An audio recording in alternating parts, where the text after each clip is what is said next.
Bonjour et bienvenue sur Hero MRTL pour ce premier épisode d'une série qui sera normalement de 19 vidéos sur les basiques crypto. Vous avez normalement tous déjà entendu parler de crypto-monnaie, voire de blockchain et de Bitcoin. La deuxième chose que vous avez entendu sur ce sujet, c'est quelque chose de virtuel qui ne sert à rien, qui est polluant et qui est un gros scam, un gros Ponzi. Maintenant, mon but à moi va être de vous expliquer vraiment qu'est-ce que c'est technologiquement que tout cet univers-là. Je vais vous expliquer ceci graduellement via cette série de vidéos. Comment la blockchain a déjà commencé et va continuer à changer notre futur.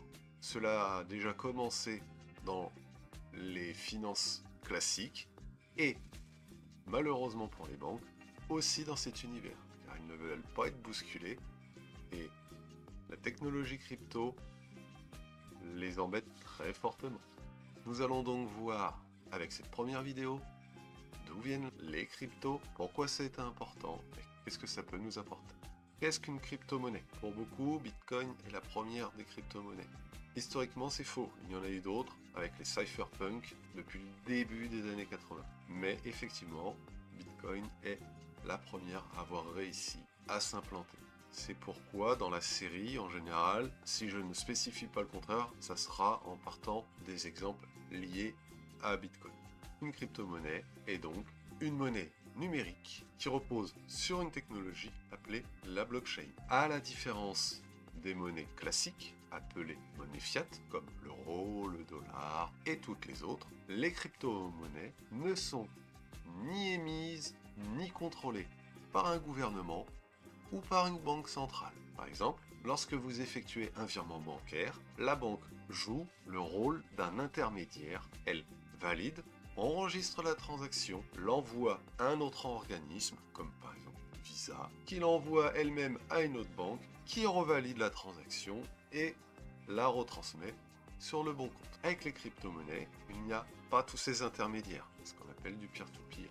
Les transactions sont vérifiées par un réseau de participants, n'importe qui y a accès, ce qui fait que c'est beaucoup plus transparent et décentralisé. Cela ne dépend pas d'un tiers dans une entreprise. Les crypto-monnaies utilisent une technologie de cryptographie. Cela permet de sécuriser les transactions et de garantir qu'on ne peut pas dépenser deux fois cette somme pour des choses différentes.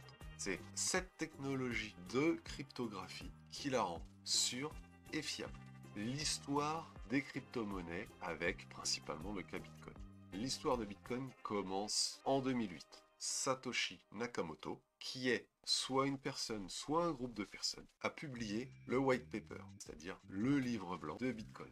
C'est un document assez court, très très simple, une dizaine de pages, après ça dépend de la langue dans laquelle vous le regardez, qui explique une nouvelle façon d'envoyer valeur numérique décentralisée sans passer par une banque ou par une institution. Ce réseau a été lancé en 2009. La première transaction a été réalisée par Satoshi Nakamoto. Entre-temps, Bitcoin a progressé assez vite, surtout pour une technologie de ce genre, en passant d'une simple idée à une monnaie utilisée et acceptée à travers le monde. Aujourd'hui, le Bitcoin est souvent décrit comme l'or numérique. Il est perçu comme une réserve de valeur qui protège de l'inflation et des politiques monétaires gouvernementales qui sont erratiques. Dans beaucoup de pays, l'inflation est nettement supérieure qu'en Europe. En conséquence, l'inflation de Bitcoin est mieux perçue dans ces pays qui sont beaucoup plus pauvres. Nous avons parlé de Bitcoin, mais il y a plusieurs milliers de crypto-monnaies qui existent à l'heure actuelle. Quelles sont les plus connues? Chacune a un usage particulier, un usage différent. La seconde monnaie, par exemple, est Ethereum. Elle n'est pas une monnaie virtuelle. C'est aussi une plateforme permettant de créer des contrats dits intelligents, des smart contracts, tout en étant très décentralisé. Ethereum a permis d'ouvrir la voie d'une nouvelle vague d'innovation. N'importe qui peut créer des applications sur une blockchain, ce qu'on appelle les layers 2. Dans ce cas-là, Bitcoin et Ethereum étant les layers 1. Il y a d'autres exemples, Binance qui a le BNB, Binance Coin, qui elle est utilisée pour réduire les frais de transaction sur la plateforme Binance par exemple. Solana, qui est une blockchain utilisée car ultra rapide avec des frais très très bas. Pourquoi les crypto-monnaies en général sont importantes? La grosse différence, c'est que cela change la manière de transfert de valeur.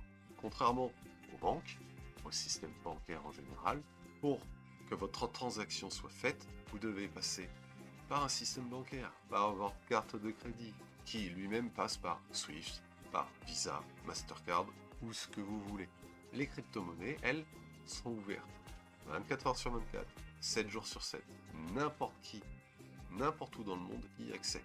Cela offre une alternative aux personnes n'ayant pas accès aux banques. Cela permet de ce fait des transactions rapides et sans intermédiaire. Pas d'intermédiaire, moins de frais, peu coûteuses.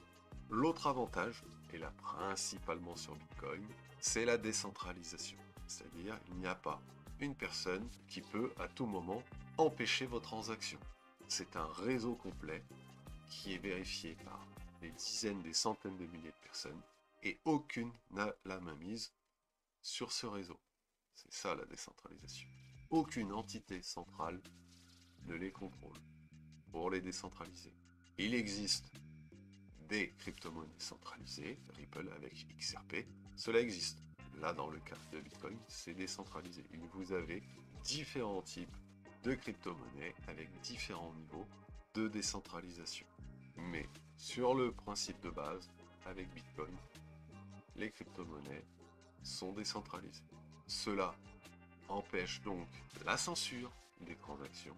Personne ne peut geler vos fonds, contrairement à une banque. Transparence accrue.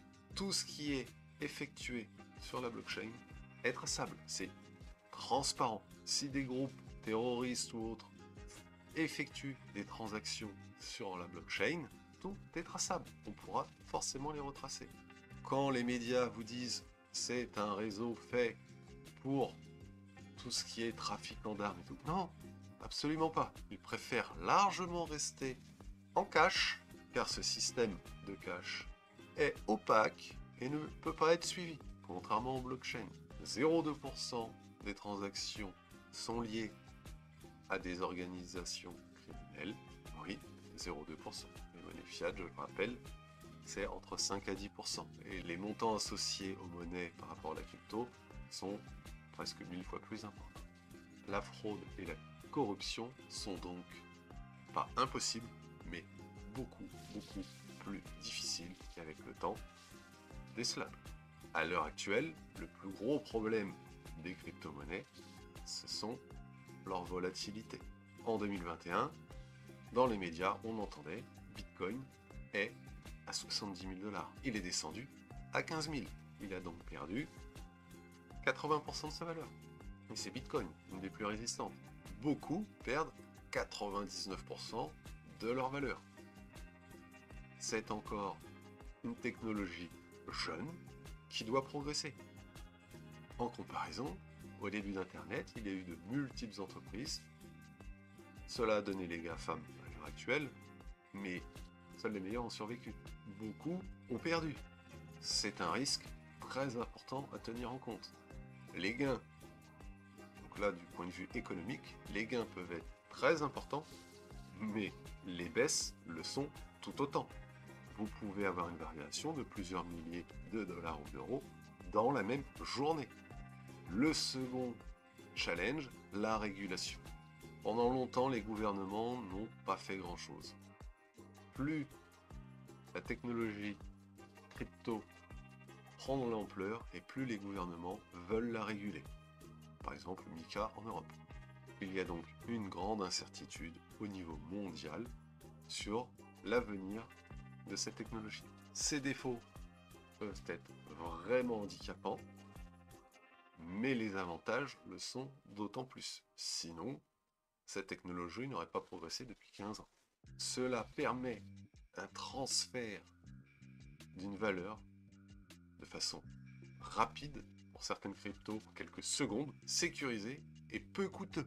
Pour Bitcoin, qui est pas très rapide, il y a au dernier bull run, Baleine, donc quelqu'un de riche, qui avait transféré 100 millions de dollars, ça lui a pris 10 minutes. Dans le marché classique, pour transférer 100 millions, il va falloir prendre des rendez-vous pendant des semaines avec des PDG des grandes banques pour pouvoir faire ce transfert. Une rapidité incroyable par rapport au système normal. Tout le monde n'a pas cette somme à transférer, c'est sûr. Quand j'utilise Solana, en quelques secondes, le transfert est fait et ça m'a coûté moins d'un centime, de jour comme de nuit.